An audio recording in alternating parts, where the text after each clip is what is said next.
You're watching the Write Academy. I'm Matthew R. Miller. Welcome. Today, I'd like to talk about a few questions that new writers can ask. Some questions I've seen or been asked myself.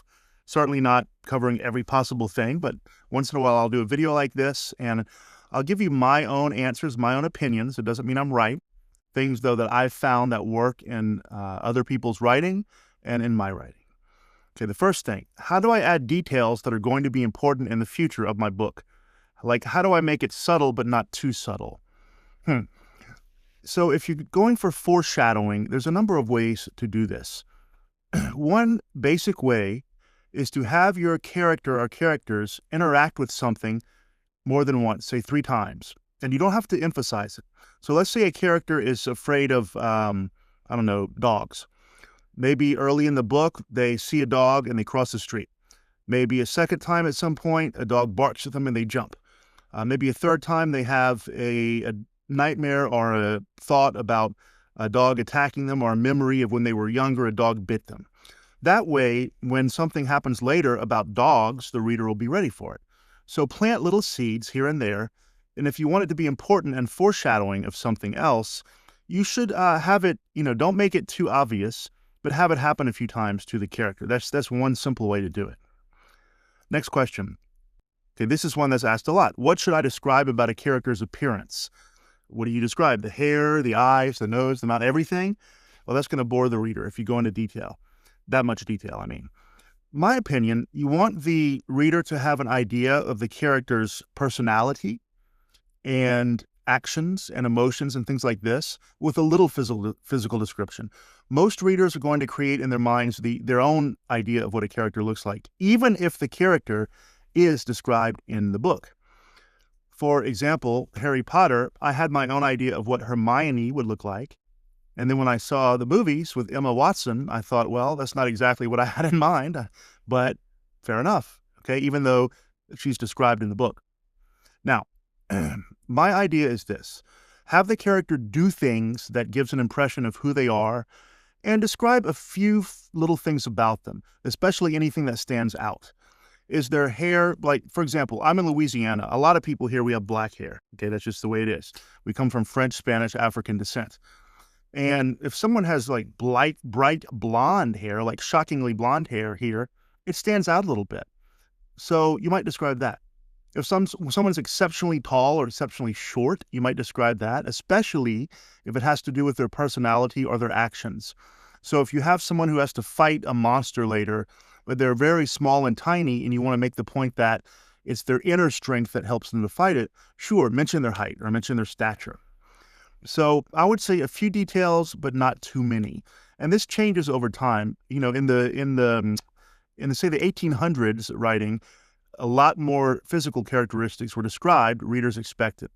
These days, you kind of just want to be subtle about it. You want to make the character's actions show who they are rather than just what they look like. So that's just my thoughts. Number 3, how do I get over writer's block? Wow. Okay, here's my thing. When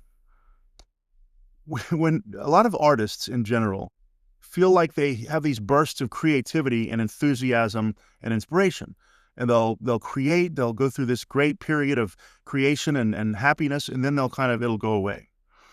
Now, part of this, I think, is because a lot of writers throughout history have suffered from bipolar disorder.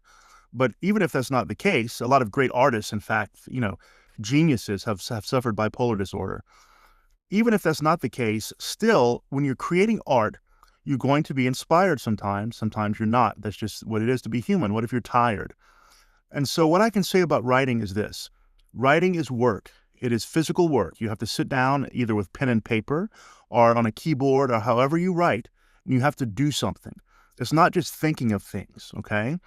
So look at writing. If you have writer's block, look at writing as a skill, a task that you can learn to do better over time. How do you get over writer's block? Well, a simple thing to do is force yourself to sit down and write something. Just start writing. Don't worry about it. It doesn't matter if it's bad or good or whatever. Just start writing. That often helps the mind start to get in the creative state. Something else you can do, change your location or find a location that's good for you. I like to work in public places because I like the energy and the interaction with other people. It gives me creativity. If I just sit in a room alone in the quiet, it's hard for me to create. It's hard for me to write because it's just too much. It's boring. Another thing you can do, drink coffee, drink tea. We know that caffeine stimulates the mind and helps it to think. There was a study done recently about people who wake up early and drink coffee in the morning and have this incredible burst of productivity for a couple of hours. And they found out it's actually the caffeine. That's how it works. Some people might say to take other kinds of stimulants or drugs. I would say try to avoid that. The stereotype of the alcoholic writer is just too real. So try not to do addictive things, even though I guess caffeine technically is addictive, but have a cup of tea, something like that. Number 3, get up, walk around. Just get a little exercise, sit back down, or just take a break in some other way. Just don't let the break go on too long. But the main way, in my opinion, to overcome writer's block is to think and be mindful of the fact that writing is a job like every other job.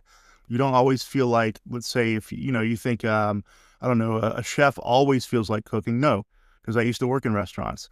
Tell you that chefs don't always feel like cooking, but it's a job you have to do. And once you start doing it, your brain kind of gets in that creative mindset. Number 4, what does show, don't tell really mean? So you may have heard this advice, show, don't tell. Basically, it means instead of describing a character or describing a scene or describing something to the reader, have it act out and happen, okay? So for example, instead of saying that, one example I've given before, instead of saying John was over 7 feet tall, say John walked through the front door of the house and bent down to avoid hitting his head, something like that. If you're one of your characters is a very nervous person, have them act nervous. Don't say they were nervous, but have them always be like, oh God, are we going to get there on time? Or, oh, what is that? What do I hear? Is that a wolf howling? Make them act very nervous. So show, don't tell basically means that. Instead of describing things like you're recounting a history, tell it like a story, okay? And that doesn't always have to be the case. You can't always show and not tell, or else it can get weird if you have this idea that you only can do that. But when you can, have your characters act certain ways, say certain things, have certain things happen instead of telling the reader that they happen, if that makes sense. Number 5, what makes a good plot into a great story? Now, I've talked about this before. A good plot needs to follow, I believe, what we call the hero's journey. It's not the only plot structure there is, but it works. You might check out my other video on that. It's about a reluctant hero who's called to a task and a journey, resists it, goes on it, have certain things happen, comes back transformed. That's what makes a good story, a good plot, right? It also helps if you can have stuff that's unique. I don't think you can ever write something that's never been done before in the history of humanity because there's only so many things we as humans do. So I'm sure somewhere, somehow, someone has written what you want to write or what I want to write. Just do it, make it your own. Do it in a unique way, and that will make a good plot into a great story. Number 7, any tips for writing fight scenes? Well, think about this. Think about a fight scene in a movie or in a real life. What is it? It's fast, it's short, it's violent, it is a lot of grunting, it's not a lot of philosophical thought, it's physical action. And so do that, write shorter sentences, use action verbs, punch, kick, dive, roll. Keep your sentences short, keep your description short. Remember, you want to describe action. You don't have to, in the middle of the fight, describe the background scenery. Avoid that. Just describe what the characters do. Give them each an up and a down, like, one looks like one's winning, then they're losing, then they're winning, and make it short. Don't go on and on with fight scenes because it's overwhelming and boring sometimes. Number 7, any dialogue tips? Yes, write the way that people really talk. Don't write the way that you think they should talk. And when you're writing dialogue, say it out loud and see if it sounds natural. If it doesn't sound natural to you, it probably will not sound natural to the reader. Keep in mind that different people from different areas have different dialects, different vocabulary choices, even if they speak the same language. Someone from, Manchester, England is not going to speak English the same as me from down here in the swamps of Louisiana. It's going to be different, right? They're both perfectly valid. They're both English. But you want to make sure that your characters speak in such a way that suits that character. If they're very casual, down to earth, they might use contractions. Can't, gonna, don't think, won't, contractions. If they're very formal, they might not say that. They might say, I am going to, I do not believe that.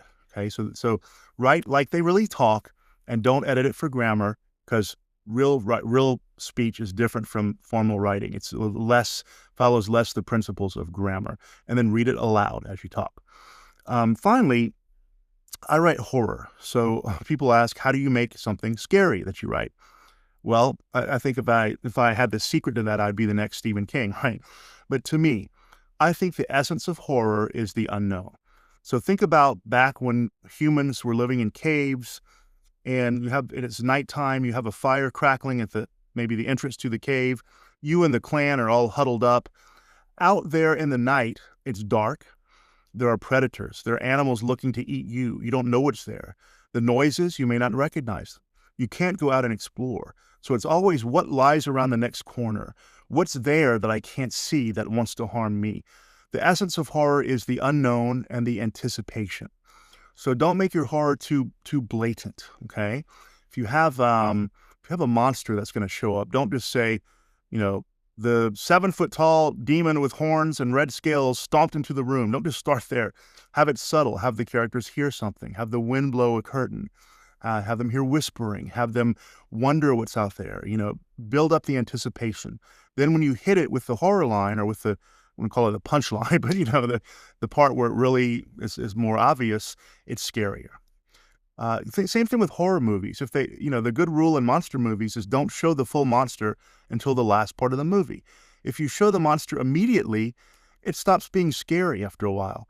But if you build it up, only get glimpses here and there, then your mind is wondering, what in the world is this? And so when you finally reveal it towards the end, it's actually scary and it's satisfying and it's a good payoff for the reader. Those are just some basic questions that new writers ask, and there's a lot more, and I'll deal with those in other videos, but I hope that helps. And if you ever have any questions, feel free in the comments to ask me.